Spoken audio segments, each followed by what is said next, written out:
Olá, meus amigos, que Deus abençoe a todos abundantemente, em nome do Senhor Jesus.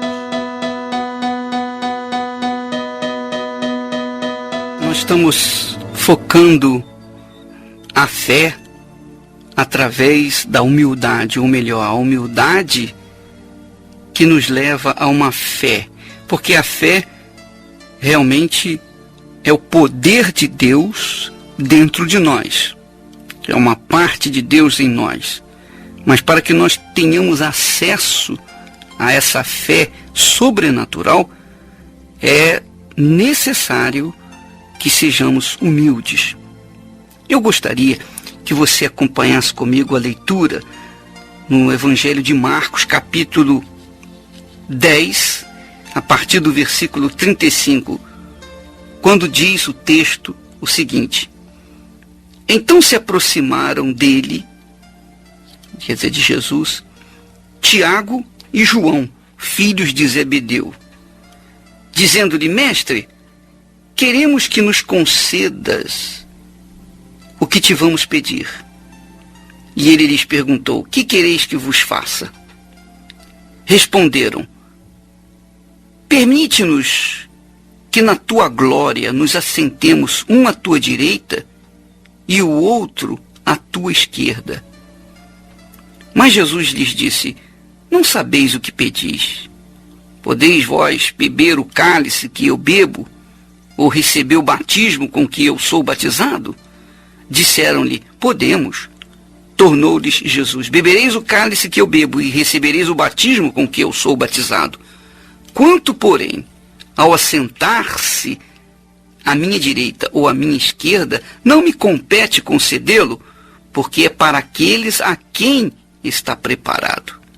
Ouvindo isto, indignavam-se os 10 contra Tiago e João.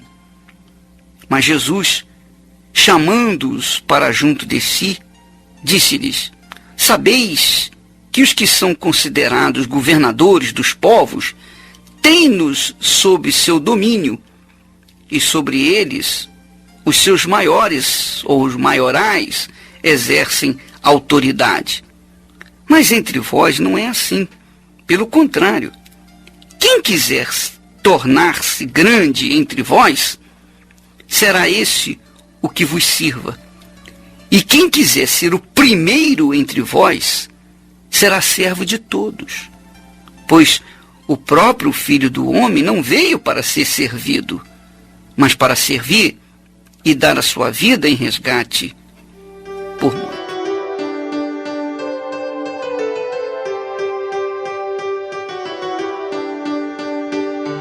Você vê, minha amiga, meu amigo ouvinte, já naquela época, entre os discípulos do Senhor Jesus, já existia politicagem, já existia ambição por melhores lugares, por posições. Imagine hoje, você pode ter uma ideia. O que acontece?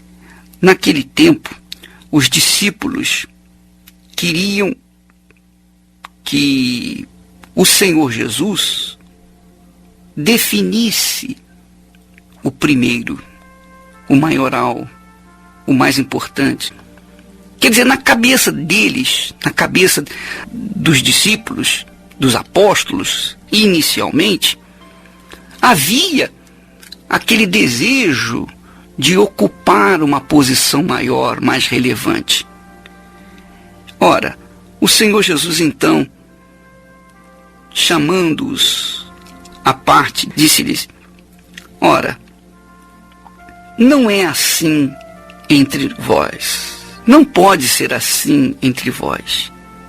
Quem quiser tornar-se grande entre vós, será esse o que vos sirva.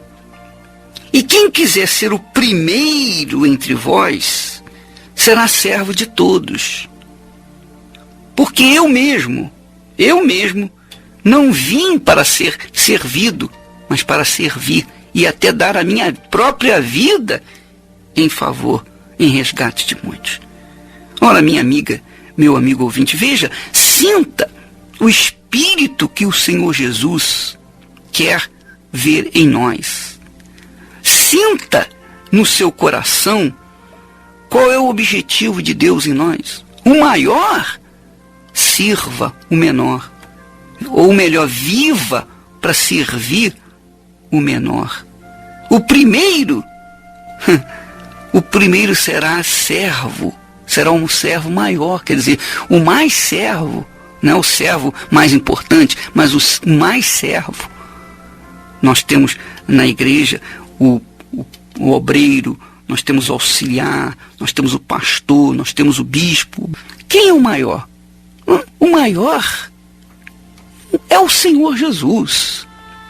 Nenhum de nós pode se considerar o maior ou o mais importante, mas aquele que tem uma responsabilidade maior é obrigado a servir mais e melhor aqueles que estão abaixo da sua autoridade. Ora, é assim no reino de Deus. No reino de Deus, o maior é o menor. E o primeiro é o último. Mas o último é o primeiro. E o menor é o maior. Por quê? Veja, minha amiga, vamos abrir aqui em 1 Coríntios, capítulo 1. Você vai ler comigo, vai acompanhar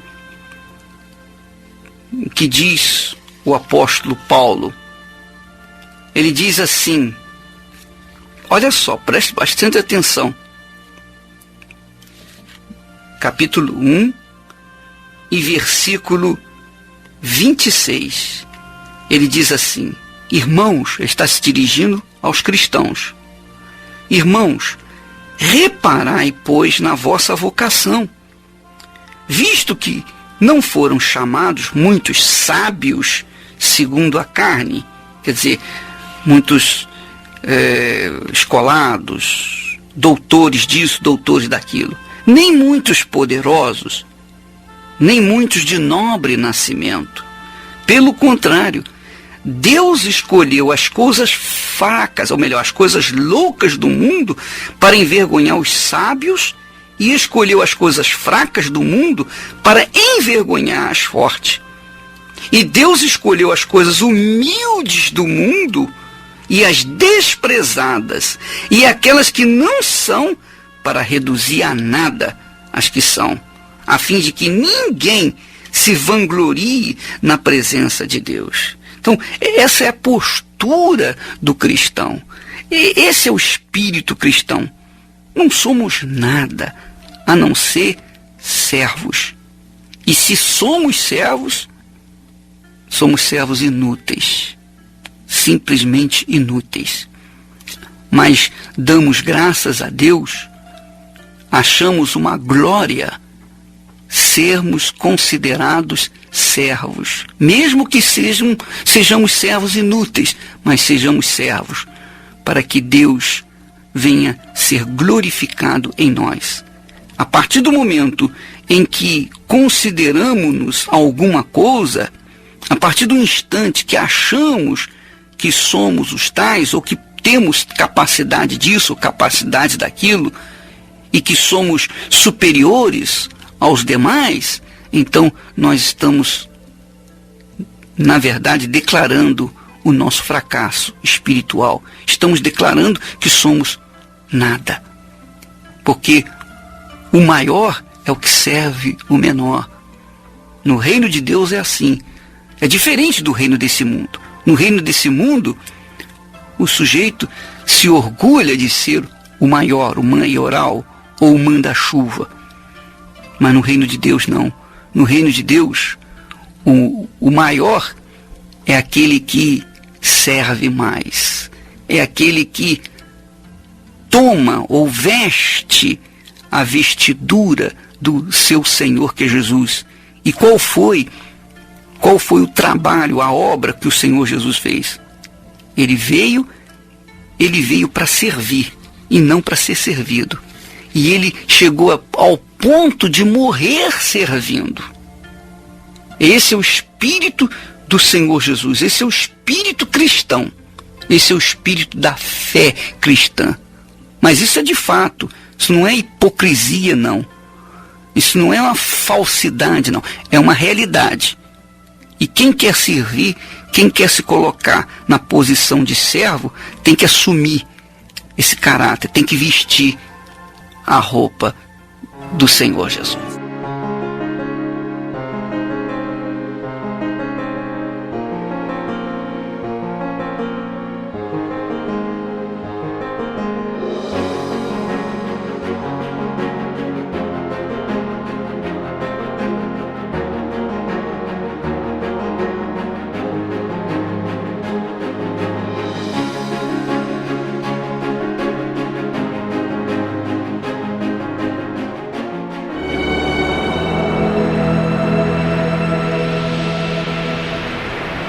Eu vim de uma família, de um lar totalmente destruído, né?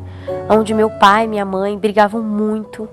E eu vendo aquela situação, eu cresci muito deprimida. Vendo o sofrimento da minha mãe, porque meu pai bebia, e bebia muito. Então ele chegava do bar transformado, assim, muito triste, deprimido.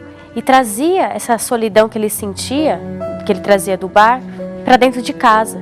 E isso acarretava em muitas brigas, desentendimento entre eles, né? Muita tristeza eles traziam e demonstravam isso para mim e para minha irmã, né? A gente ficava muito triste com tudo isso e houve muitas vezes agressões entre os dois por causa da bebida. Então, quer dizer, não havia nenhuma felicidade na minha casa. Conforme eu fui crescendo, isso também aconteceu na minha vida, onde também a minha vida sentimental era totalmente destruída, eu era infeliz, eu era triste, eu era deprimida, nada dava certo para mim, nada. Era uma pessoa doente, que eu desmaiava muito e vivia também doente, com muita dor de cabeça. Mas o meu maior problema mesmo era interior, onde eu era sozinha, achava que ninguém gostava de mim, eu podia estar cheio de gente ao meu redor, com a minha família, mas mesmo assim eu me sentia infeliz, me sentia triste, sozinha, deprimida.